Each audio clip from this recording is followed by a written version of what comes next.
Samata yuko injury na ana wiki 2 mpaka 3 ku recover. Kwa hivyo aliumia mazoezini. Baada kupata taarifa yenyewe tulishock, lakini baadaye tulijiridhisha.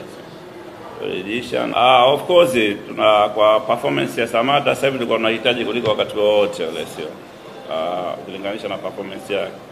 Of course tumeathirika kiasi fulani kwa sababu hata mechi ambayo tumequalify AFCON nilikuwa unamuona ile performance yake na inaongezeka siku baada ya siku, lakini kama team tunatakiwa tuna plan B au tunajitayarisha kwa chochote ambacho kitatokezea. Hata kuna time novel kwa hapatikani, vitu kama hivyo vinatokezea kwenye mpira, sio? Kwa hivyo mimi nafikiri kuna affected, lakini mimi nafikiri ni opportunity kwa wachezaji wengine, sio?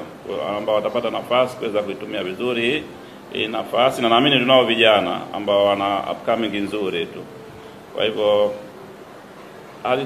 kwangu mimi naona kawaida sana, sio? Iko 50-50. Kuna affected ambao tumepata, lakini pia kuna benefit ambao tutapata kwa baadhi ya wachezaji wengine. Mfano mzuri tulicheza Zambia, captain alikuwa hayupo na tuliweza kupata matokeo. Haikuwa rahisi na hii tunaenda kufanya kitu ambacho kama ambayo kilifanyika Zambia kwa uwezo wa Mwenyezi Mungu. Baada ya kikosi cha timu ya taifa kutolewa hapa, kutangazwa rasmi kupitia ukurasa wa TFF, lakini pia ukurasa wa timu ya Taifa Stars Instagram, watu wengi wamekuwa wakihoji sana kwamba inakuwaje Mbwana Samata hayupo katika kikosi, wakati tunafahamu Mbwana Samata ni moja kati ya kiungo muhimu sana katika timu ya Taifa Stars.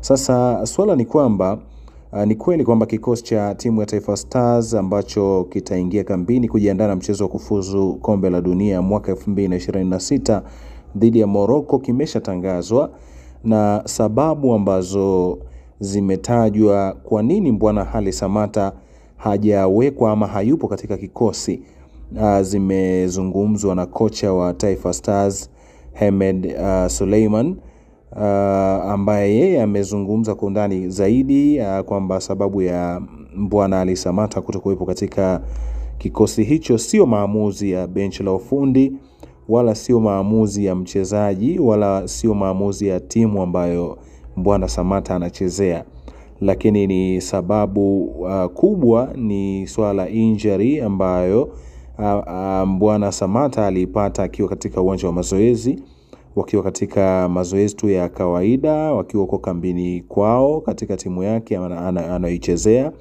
Taarifa ambayo iliwashtua sana benchi, lakini pia kocha wa timu ya Taifa Stars, kwa sababu wanafahamu jinsi gani Mbwana Samata amekuwa na mchango mkubwa.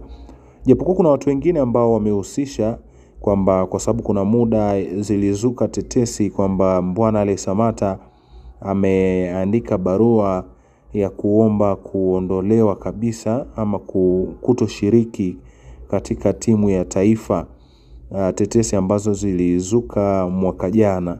Sasa watu wengi wamekuja kurelate ama kuhusianisha ile taarifa ya mwaka jana na hili tukio la sasa la kutokuitwa ama kutokuwepo katika kikosi cha Taifa Stars.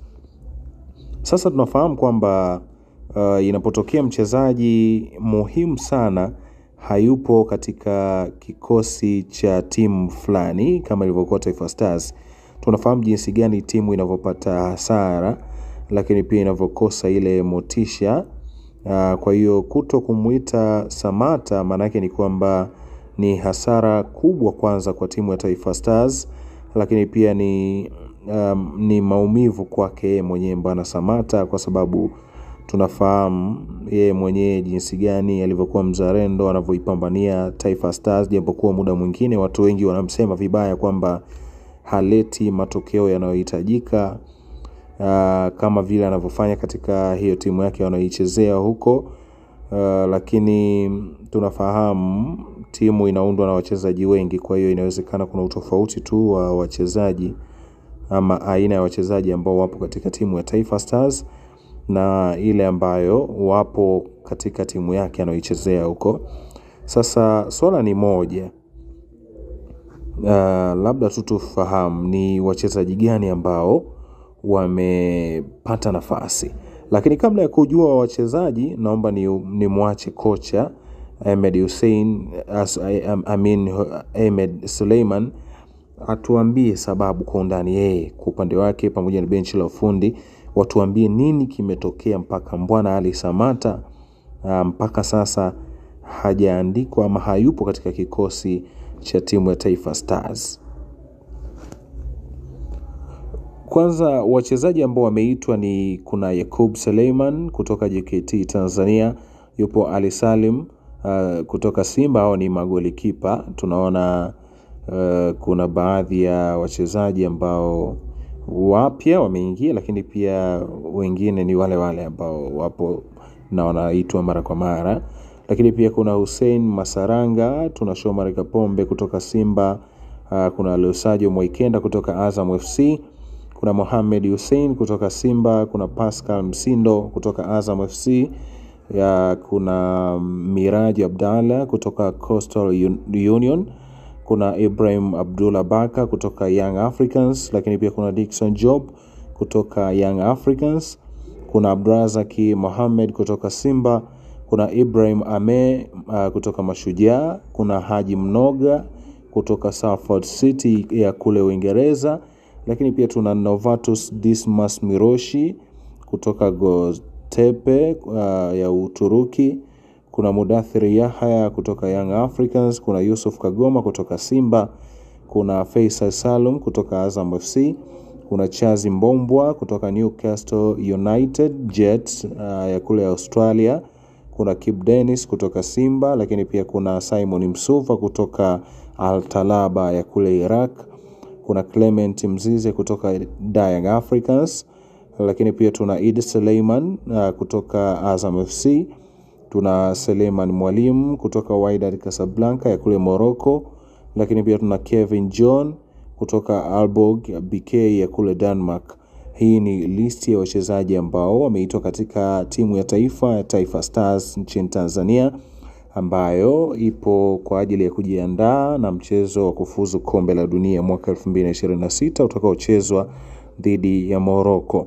Kwa hiyo nadhani baada ya maneno ya kocha kuongea na kufafanua zaidi kuhusiana na Mbwana Samata na maandalizi ya mchezo, mtazamaji utakuwa umepata kitu, na labda ile doubt ambayo ilikuwepo kuhusiana na Mbwana Ali Samata kutokuwepo at least inaweza ikawa imepungua ama imeondoka kabisa.